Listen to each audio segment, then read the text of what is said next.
තව අවුරුදු 100කින් ඒ කියන්නේ 2124 වගේ වෙද්දි අපි හැමෝම අපේ නෑදෑ හිතමිතුරන් සමග පොළව යට මිහිදන්ව සිටිනු ඇත. අප බොහෝ වෙහෙස මහන්සි වී ගොඩනගාගත් අපගේ නිවෙස්වල ආගන්තුකයන් ජීවත් වනු ඇත. අද අප සතුව ඇති සියල්ල ඔවුන් සතු වනු ඇත. අප විශාල මුදලක් වියදම් කළ ගෙවල් දොරවල් මෝටර් රථ ඇතුළුව අපගේ සියලු දේපල නොදන්නා සහ තවමත් නූපන් අය අයිතිවාසිකම් කියමින් සිටිනු ඇත. අපගෙන් පැවතෙන එන අය අප කවුරුන්ද යන්න පවා නොදන්නා අය වනු ඇත.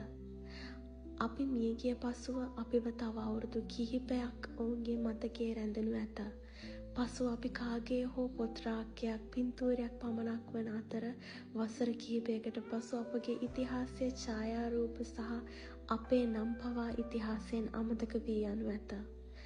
අප ජීවත් වූ බවටද මතකයක්වත් නැතිවනු ඇත. ගැඹුරින් සිතා බැලුවොත් අපි මේ සියල්ල සාක්ෂාත් කර ගැනීම සිහිනය කොයිතරම් නූගත් සහ දුර්වල එකක්දැයි අපට වැටහෙනු ඇත.